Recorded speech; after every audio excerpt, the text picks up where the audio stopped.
Let's spend some time looking at LVM. LVM is logical volume management.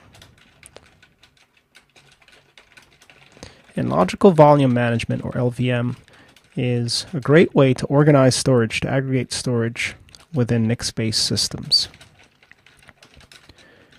So it features volume set creation using disparate storage, disparate or similar storage devices.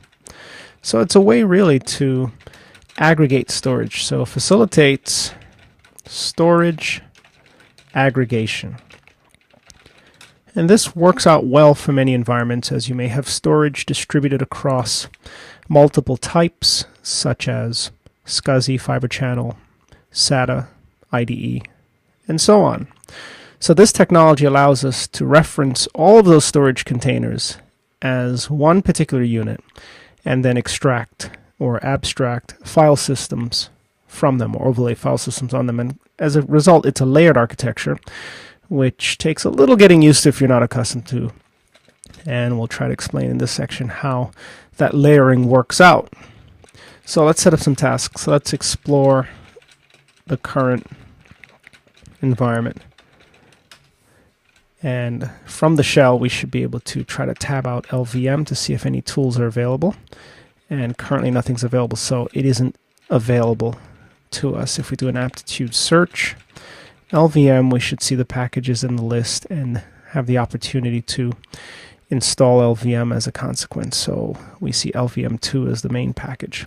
So this package needs to be installed. It's currently not installed. So explore the current environment, and also fdisk L will reveal the hard drives that are candidates to be aggregated into an LVM base system.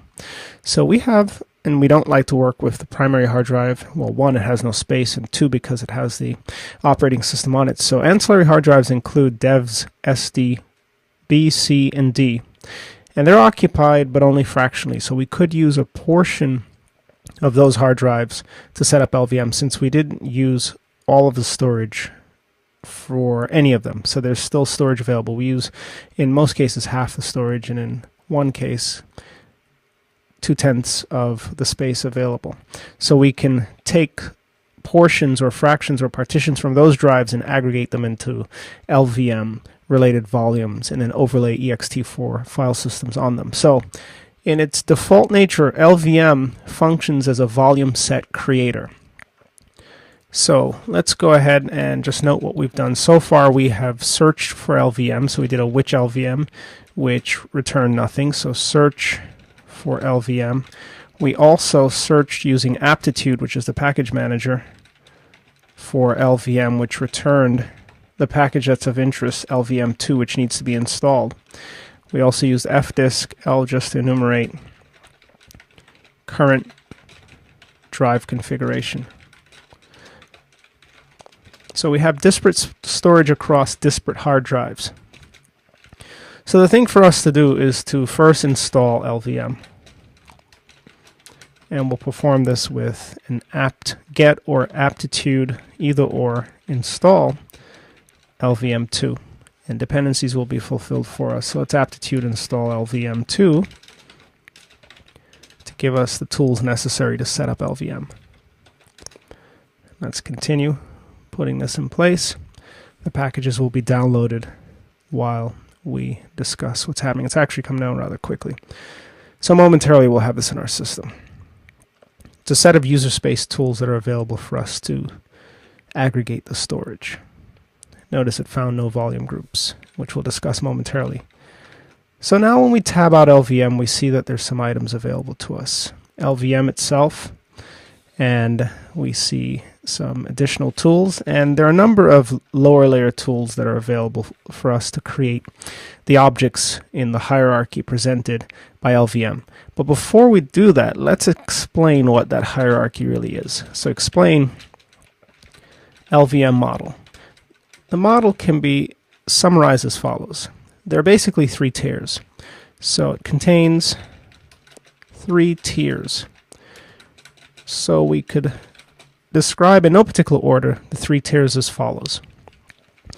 There are physical volumes, and this, or physical volumes, are actually at the lowest layer in the model. So physical volumes. Physical volumes refer directly to partitions of type LVM or type 8E. So this means we'll need to flag our partitions as type 8E as opposed to 83 for Linux and 82 for swap. So physical volumes are the chunks or the partitions that are of type LVM that can then be aggregated into volume groups. So physical volumes are aggregated into volume groups. So volume groups aggregate physical volumes. So physical volumes are closest to the hard drive partition. Volume groups abstract or present physical volumes. So we can create 3 physical volumes and arrange them into a volume group. Once arranged into a volume group, we use another tier of the 3-tier model called logical volumes to abstract the volume group's storage. So logical volumes abstract storage from volume groups, which gives us a nice model to determine how much storage at any particular time is to be abstracted. So for example, we may define 3 physical volumes that are 5 gigabytes each for a total of 15 gigabytes associated in a volume group. 1 or more, by the way. You can assign storage to 1 or more volume groups. But supposing we aggregate 3 physical volumes into 1 volume group. That 1 volume group can then be abstracted by 1 or more logical volumes. So supposing the 3 physical volumes represented by 1 volume group represents 15 gigabytes of storage. We then decide that only 10 gigabytes are necessary for any given logical volume. So we create a logical volume that's 10 gigabytes, leaving 5 gigabytes available, and then we overlay ext4 on the logical volume of 10 gigabytes. And when necessary, we extend the 10 gigabytes. So, logical volumes abstract storage from volume groups. So how do we go about setting up these tiers and stringing them all together? Well, again, you have to have storage available. So free space on 1 or more disks available. And by the way, you can create LVM volumes out of 1 disk, but that usually isn't advantageous in terms of splitting them up into partitions. If you have 1 disk that you'd like to dedicate to LVM, dedicate the entire thing to LVM and then aggregate each disk into volume groups independently. Otherwise, you generate more I/O than necessary. But if your system has only 1 disk, then you can, by all means, segment the disk into multiple logical volumes, perhaps 1 for boot, 1 for root, and 1 for var as examples. So there are 3 tiers in the model: physical volumes, volume groups, and logical volumes. And there are 6 steps in joining these and seeing them through to fruition. So the 4th task for us is to set up a simple LVM managed logical volume. So that begs a question: what may be of interest for us to store? Supposing we like to use a directory project X, supposing there's a project that many engineers are collaborating on, and we'd like to have them share a mount point of /project X. So we'll set up a simple LVM managed logical volume and mount it at /project X, which we've yet to create. So of course we need to create it. So first thing is to make directory project X. That creates the directory mount point. And then the next step is to start setting up the partition. So let's just get the directory out of the way. We'll make directory project X, and it's now there, so it's going to be available as a mount point momentarily. Then we need to identify the logical volume managed partitions per disk. Now, supposing we want to use all 3 of our disks, dev, SDB through SDD. So we'll need to use a tool like fdisk or parted to partition those disks. So fdisk, dev, SDB, for example, is the start. Let's print the partition table. So as we can see, the partition table reflects the fact that roughly half the disk is being used, because we know that there are 1305 cylinders, and of which 654 are in usage or in use. So fdisk, dev, SD, and we need to do this for each disk really. Create LVM partition here. So how do we create this partition? New partition, N option. It's primary, because we're not at the point where we need to define an extended partition, but there's nothing to prevent us from doing so, subsequently resulting in SDB5 as our first usable partition. So now we have a second partition almost created. It's going to be partition number 2, beginning at the first available cylinder 655. And let's make it 5 gigabytes, so 5G. If that much is available, not available. So let's make it 4 gigabytes. That should be available. So 4 gigabytes, we're close to 5 gigabytes available, but not quite. So we'll go with 444, for example. Just to make it even. By the way, they don't need to be even. We can make it 454. In fact, we'll mix it up a bit. So now 4 gigs have been taken from dev SDB as partition SDB2, but notice the partition type is type 83. So what's involved? C flag partition type 8E. This is important, otherwise LVM will not be able to use the partition. So we'll indicate the type option, which is T, for partition number 2. And if you list all the codes, you'll see that 8E towards the top is for LVM. So 8E is the partition type that we're interested in setting this partition to. Now it's a Linux LVM partition. And we're almost there. So that's the first partition that we'll create a physical volume out of. Now the next thing that we'd like to do is focus on the other disks. Now there are a number of ways you can do this. First of all, we need to write the changes to the partition table for this disk. And notice the kernel is complaining. So what we'll have to do is reboot the system for these changes to take effect. But notice there's the option to run part probe if it's available. It's actually not available. To probe this particular hard drive to see if it's detected the changes. Let's do an aptitude search. Sometimes this works, sometimes it doesn't. Part probe to see where it is in our tree, and it doesn't actually show up. So part P doesn't come up. So with that said, what we'll have to do is reboot for that change to take effect. But let's fdisk list dev SDB just to see that the partition's there. So it's there. So what we'll do is create the 3 partitions, then reboot. We actually don't have parted installed either, so that would help. Let's see if we can do an aptitude search. Parted. Sometimes parted is more successful. Oftentimes it's more successful than fdisk. So let's do an aptitude install. There's also a GNOME partition editor, gparted. And we'll install parted, which is a shell-based utility. And this should come down momentarily. We'll try to use parted to make changes to the SDC disk. And if it's successful, nonetheless, we'll have to reboot anyway. So now parted is installed, presumably, and it is. So let's parted dev SDC, the 3rd disk. And now we're within the context of this particular disk. If you run help, you'll see the options. Now, we're able to enumerate the contents of the partition table quite easily using print. So print will show us the partition layout. So it shows us also at the size that the swap partition is occupying 2 gigs, which means there are about 8 gigs available. So this hard drive has roughly 8 gigs to spare, so we could make the partition 5 gigs, 6 gigs, or even 7 gigs. Now, in parted, to make a partition, you use the makepart command. So that's makepart, and you specify the partition type, the start, the end.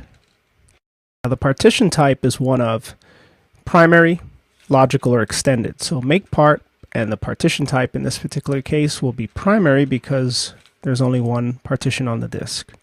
So makepart primary is a partition type, optionally file system type, which will overlay independently.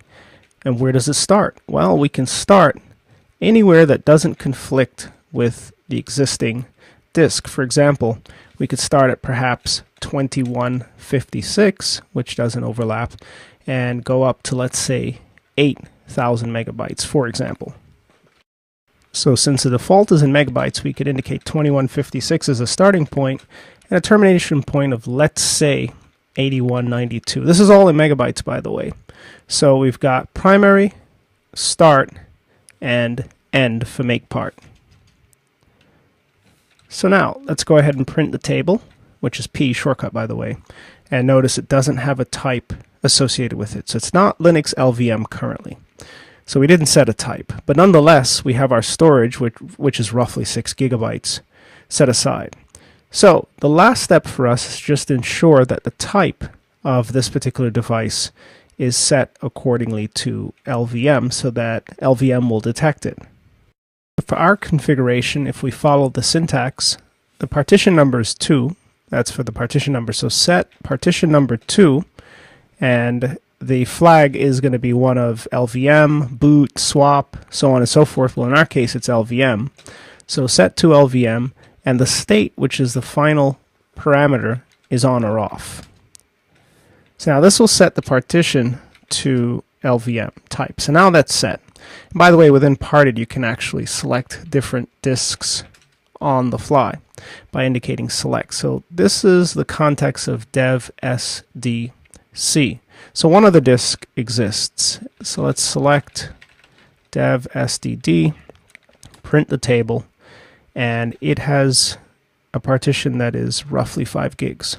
So that means we have roughly 4 point something free. So let's go ahead and try to make it 4 gigs big. So we'll go ahead and make a partition again. And again, the syntax is always available above, so you don't have to memorize all the options, which is often hard to. So the partition type will be of type primary. So we'll make partition primary, and it will start at 53. And you don't have to start immediately at the end of the other partition or the previous partition. You can start somewhere else. You can use a range that's elsewhere on the disk. So 5380, for example, and supposing we wanted to go up to make it about 4 gigs or so, maybe 9380 as an example, as our range. So start and end for this particular partition.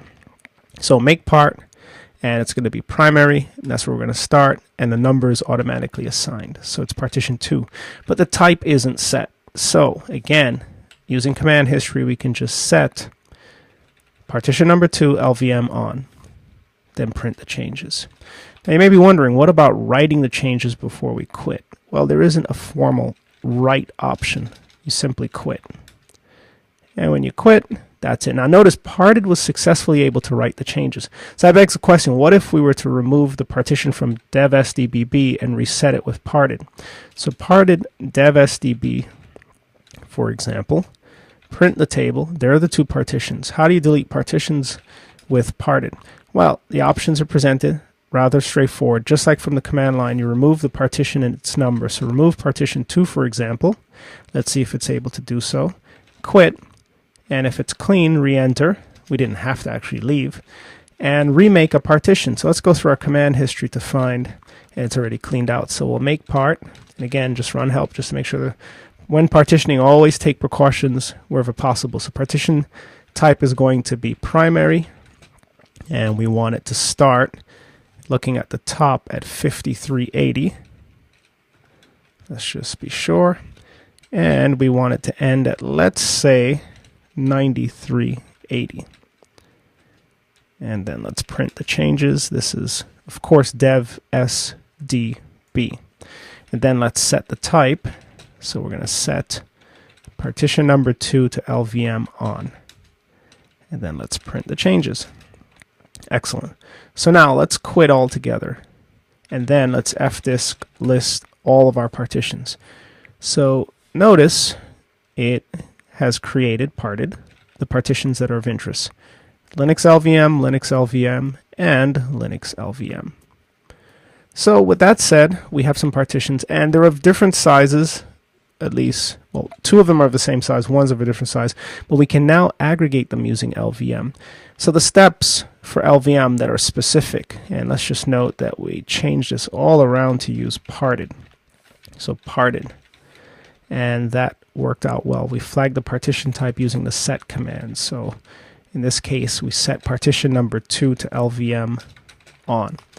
So what are the steps, the individual steps for LVM?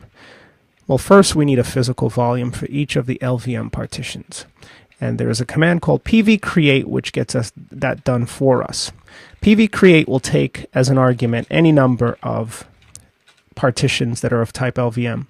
So if we pvcreate the following, dev/SD, this is going to be B2, and in fact they're all 2, so a character class such as BCD2, and let's copy this. pvcreate tells LVM about the presence of these LVM partitions and that they're to be prepped, or a signature should be written so that they may be used as LVM volumes. So let's go ahead and do a which PV create, and indeed that's where it is. In fact, each of the 3 tiers of commands within LVM also have corresponding display commands. PV display will display physical volumes, but there are no physical volumes to display at this point. So PV create Deb6x, the 3 have been created. Now PV display will display the fact that the 3 are physical volumes that are ready for allocation to volume groups. They currently are unassigned to volume groups because we have no volume groups defined. If we did, we could have assigned them on the fly during the creation process. So one is 3.72 gigs, one is 5.6, the other is 3.72. So we have roughly a total of, these would be 6, 7.2 or so, and 12, say 13 or so gigs that can be allocated with a volume group and then abstracted accordingly with a logical volume. So the next step for us, and let's just note, PV display enumerates all LVM physical volumes. So the next step in the process for us is to create a volume group. The command that's used to create volume groups is VG create. So like PV create, it creates the next tier. So let's go ahead and VG create, but the options are slightly different. So VG create, we need to name the volume group. So let's call this vol group 001. And if you have a more descriptive name that, let's say, pertains to a particular type of data set, use that instead. And you can allocate the drives that are of interest, such as devs, SD, BCD2. They're all 2 in this particular case, so this works out. And this allocates devices of type LVM, of course, to the volume group named vol group 001. Once allocated, we can then create logical volumes, abstracting as much storage as we need up to the maximum permitted by the volume group, and then overlay ext4 systems, file systems, and then mount those volumes, and then we're done. So let's go ahead and try to create this volume group. So now we have a new volume group. Now just like PV create has a counterpart PV display, VG create has VG display. So now VG display displays the name of the volume group, the fact that it's LVM2, the latest version. It's read-writable, which we can set to read-only if we'd like. It's resizable. That's one of the neat features of LVM, that you can resize your storage, your available storage. And its actual size, 13 gigs. This is what's key. So now we can decide how to segment or partition these 13 gigs. So supposing we wanted to create a logical volume that's 10 gigabytes. So the next stage of the process, so step G for us, of course, is VG display. This enumerates all volume groups.